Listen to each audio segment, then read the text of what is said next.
Fala aí, pessoal do Encontrão. Quem está falando aqui é Pedro do Borel.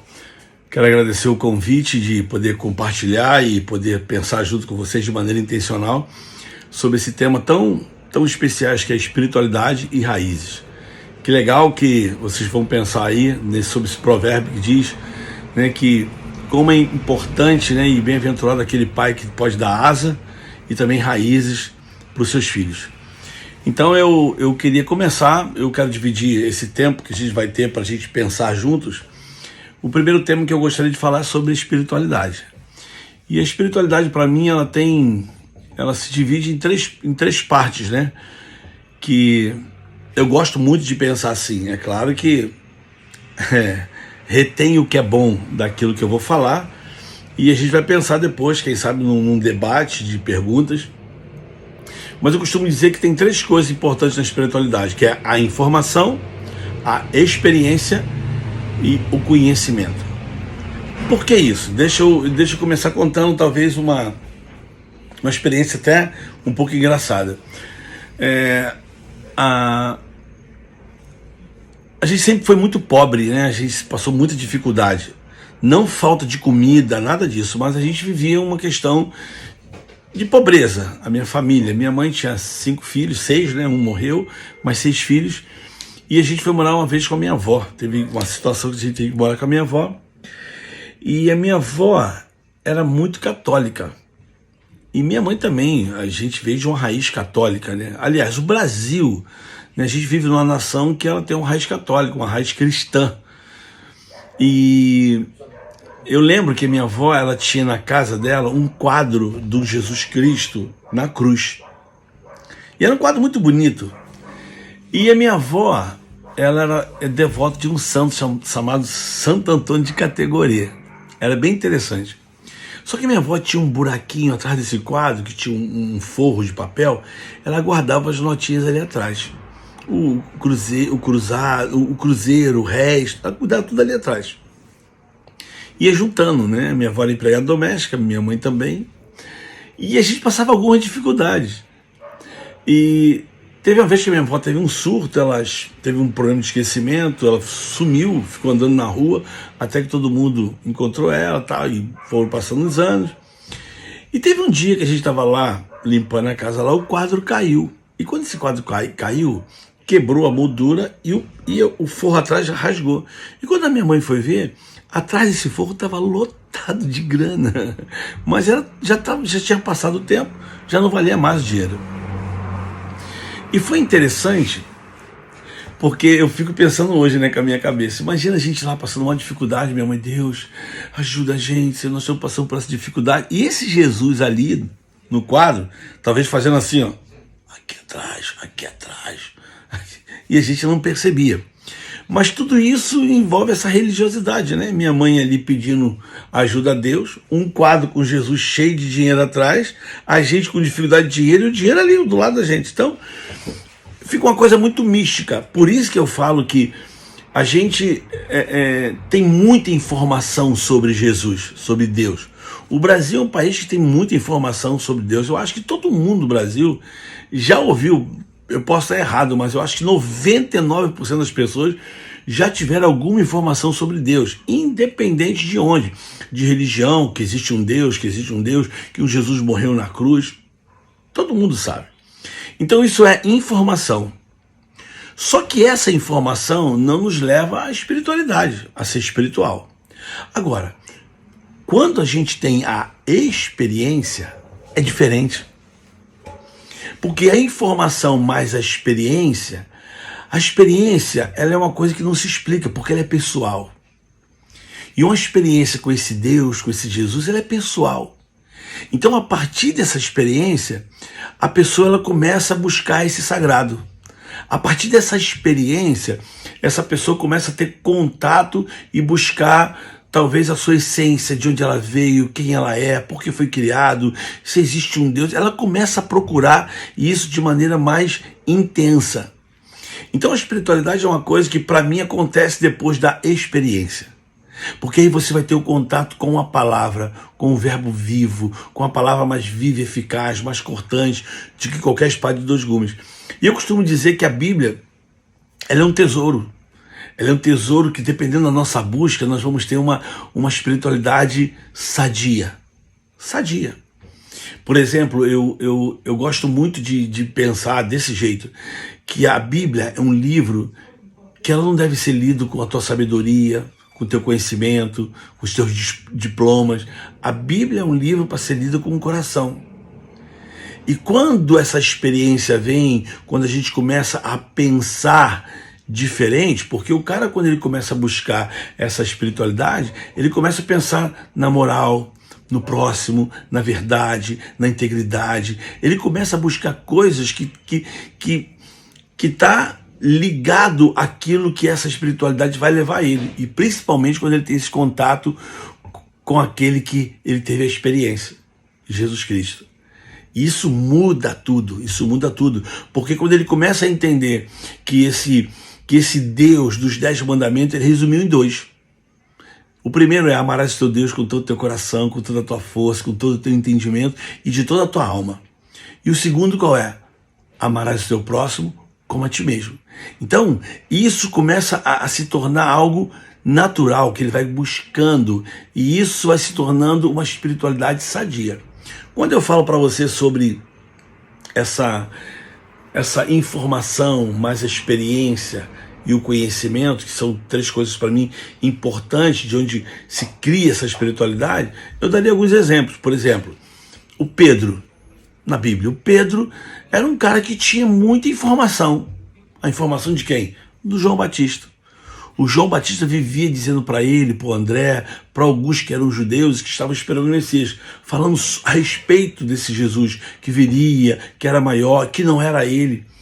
E aí um dia, o Pedro teve um encontro com Jesus, quando o André, depois de ter tido um encontro com Jesus, ele vai lá e leva o irmão dele para conhecer Jesus. E a primeira coisa que Jesus, quando viu Pedro, falou foi: tu és Simão, filho de João, tu serás chamado Cefas. Opa! Então, 3 coisas interessantes. Tu és Simão, filho de João, tu serás chamado Cefas. Então, quando Pedro tem uma experiência com Jesus, Jesus fala algo para ele que ele não conseguiu nem entender. Tu és Simão, filho de João, tu serás chamado Cefas. Ou seja, Jesus usou 3 tempos para falar com Pedro. Quais foram os tempos? Tu és Simão, presente. Jesus está dizendo: eu sei quem você é. Tu és filho de João, passado. Eu conheço a tua história. Eu sei de onde você veio. Eu sei quem foi teu pai. Eu sei porque você é pescador. E o terceiro é: tu serás chamado Cefas. Ele está dizendo assim: eu conheço o teu futuro. Então, a partir dessa experiência, o Pedro começa a andar com Jesus. O Pedro começa a buscar essa espiritualidade naquele que já tinham falado para ele, e a partir desse encontro ele é um seguidor de Jesus. E é legal que tem 2 coisas que marcaram a vida do Pedro e que está dentro dessa espiritualidade. Qual é a primeira? Quando Jesus diz assim: quem o povo diz que eu sou? Profeta? Jeremias? Elias?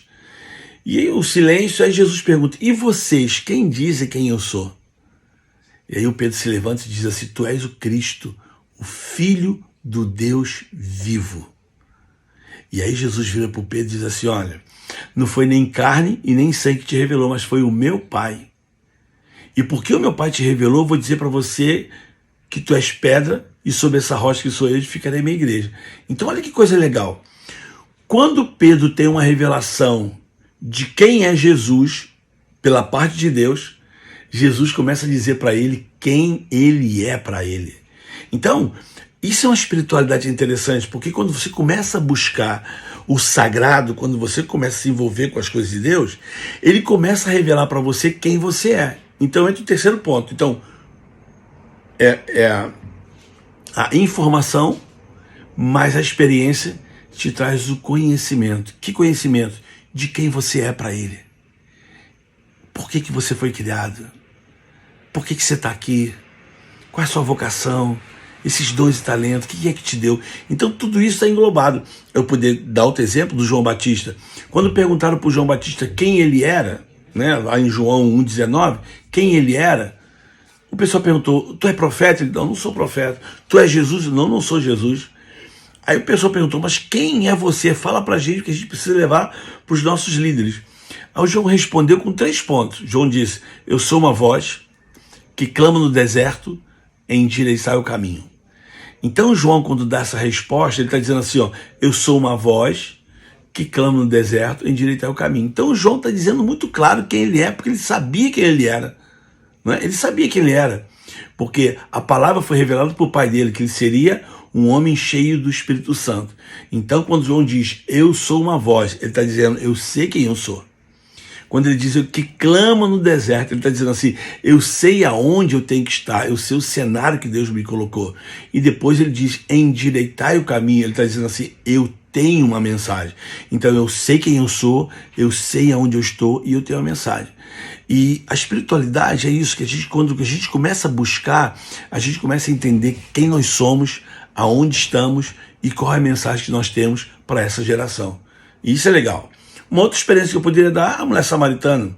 A mulher samaritana, aquela que Jesus encontrou com um cântaro, que pediu água para ela. Uma coisa você nota na conversa que Jesus tem com ela, e ela diz assim, os nossos pais adoraram aqui, e importa que nós também vamos ser adoradores quando ele vier. Ele quem? Então ela tinha informação de que um dia viria um Jesus, que viria um Messias, que viria um profeta, e falaria tudo, e eles poderiam adorar. E aí Jesus diz assim, sou eu que falo contigo, se tu souber quem tu fala. E ali, essa mulher tem uma experiência. Ela tinha informação e teve a experiência. E essa experiência levou ela a saber quem ela era. E o que ela fez? Ela foi lá para uma cidade e levou a informação que ela tinha. Qual era a informação? Vem ver, achei o profeta. Não será esse o Messias? A cidade, com a informação que a mulher levou, trouxe a cidade até Jesus. A cidade teve uma experiência com Jesus e a partir dali essa cidade disse assim, nós não cremos mais pelo teu dito, mas por aquilo que nós ouvimos ele falar. Por quê? Porque tiveram a experiência. Então teria muitos motivos aqui, muitos exemplos, mas eu queria pontuar que essa espiritualidade, ela me leva na caminhada a conhecer algumas coisas. Eu digo para você, vou falar minha pessoal, né? Nessa minha busca eu descobri, é interessante isso, é que o pessoal fala que eu sou meio maluco, né, nas minhas colocações, mas eu creio no evangelho assim. O evangelho é um evangelho simples, não é isso que a Bíblia diz lá em Provérbios? Filho meu, se tu aceitares as minhas palavras, como prata buscares, e se como tesouro escondido procurares, tu entenderás, tu acharás o conhecimento de Deus, né, e entenderás o temor do Senhor. Então eu acho que isso é fantástico, porque ele fala, se como prata buscares. Como é que você busca prata, querido? Você busca prata levantando todo dia de manhã, né? Pegando o teu ônibus, o teu carro para trabalhar. O que é a prata? É o teu sustento. Como é que você acha tesouro? É procurando. Então a Bíblia é um livro que é um tesouro, querido. É um tesouro, tá ali. O que tu precisa é garimpar e ver, e Deus vai falando com você. Então eu falo que nessa minha busca, eu descobri, não fala para ninguém isso não, hein? Eu descobri que existem 3 coisas que Deus não sabe, que Deus não conhece. Tu duvida? Eu descobri na minha busca que tem 3 coisas que Deus não sabe e que Deus não conhece. E eu vou te falar as 3 coisas. A primeira coisa que Deus não sabe e que Deus não conhece é de ninguém aqui agora, nesse encontrão, aí onde você está, e no Brasil, Deus não conhece ninguém, e no mundo, Deus não conhece, não sabe de ninguém que Ele não ame. Ele ama a todos. A segunda coisa que Deus não conhece, que Deus não sabe, é de nenhum outro caminho pelo qual o homem possa se encontrar com Ele que não seja Jesus Cristo. Ele não conhece nenhum outro caminho, só existe um, Jesus Cristo. E a terceira coisa que Deus não conhece, que Deus não sabe, olha para o teu relógio agora aí. Pega o teu celular. Que horas tem? Então, Deus não conhece, não sabe hora melhor do que essa para que você possa entender e talvez reconhecer que Ele é o único Salvador da sua vida e que Ele é o único que pode mudar as circunstâncias. Sabe por quê? Porque pessoas mudam, circunstâncias mudam, mas Ele jamais mudará. Então essas coisas você começa a compreender e isso começa a incendiar o teu coração que você fica, uau! né? Porque essa busca pela espiritualidade, ela começa a se alimentar. E você começa a gostar de ter esse relacionamento com aquele que te criou. Aí você começa a entender a palavra Deus, né? Deus, D-E-U-S. Você tira o D e o S, fica o quê? Eu. Então, antes da espiritualidade, tu era um eu sozinho, irmão. Tu era um eu vagando, tu era um eu aí procurando de tudo. Mas quando você começa a buscar através dele, por meio deles, você começa a perceber que o D vai chegando, o S também. Aí você percebe que eu não nasci para andar sozinho, eu nasci para estar em Deus. Aí você vai ver que o eu está no meio desse nome maravilhoso. Então a espiritualidade é algo que fomenta o meu coração e que incendeu o meu coração por essa busca. Não é isso que o João disse? É necessário que ele cresça e que eu diminua. É claro que isso aí nós vamos falar depois da asa, né? Da asa, isso é fantástico. O tema que vocês trouxeram é muito rico. Então eu queria ir terminando pensando numa outra coisa que eu acho interessante. A espiritualidade me faz ver que na Bíblia existe 3 capítulos 3,16 que se encaixam. Então eu acho que a Bíblia, você precisa conhecer os 3,16 da Bíblia. Por isso que eu digo que ela não está solta. Não tem nada solto na Bíblia. Claro que algumas pessoas dizem que a Bíblia foi escrita por homens. É claro que foi escrita por homens, mas inspirado pelo Espírito Santo. Por isso ela não cai em contradição. Então vamos pensar nos 3,16 da Bíblia. O primeiro 3,16 que a gente encontra qual é? João 3,16, que diz: porque Deus amou o mundo de tal maneira que deu o seu único filho, para que todo aquele que nele crê não pereça, mas tenha vida eterna. Então esse 3,16 está cheio de amor. Porque ele é amor, ele deu. O segundo 3,16, que não está desligado desse, está lá em 1 Timóteo 3,16. O que diz?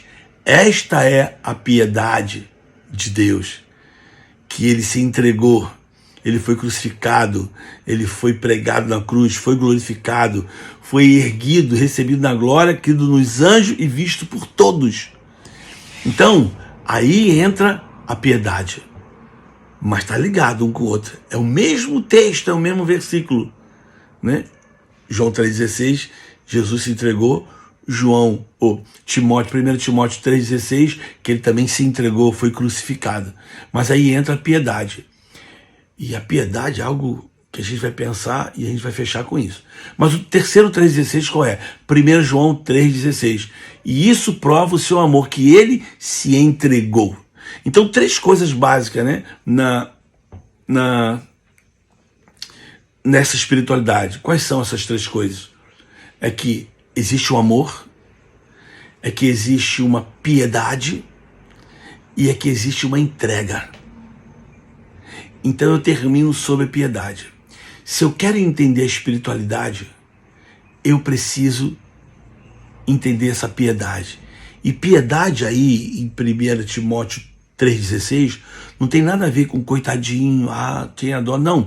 Piedade, o sentido da palavra piedade é leve as coisas de Deus a sério. Então, quando você quer ter uma espiritualidade sadia, leve as coisas de Deus a sério. Por isso que o Paulo está dando um conselho para o Timóteo. Ele diz assim, exercita-te na piedade. Ele está dizendo assim, o exercício para o corpo faz bem, mas você precisa se exercitar na piedade.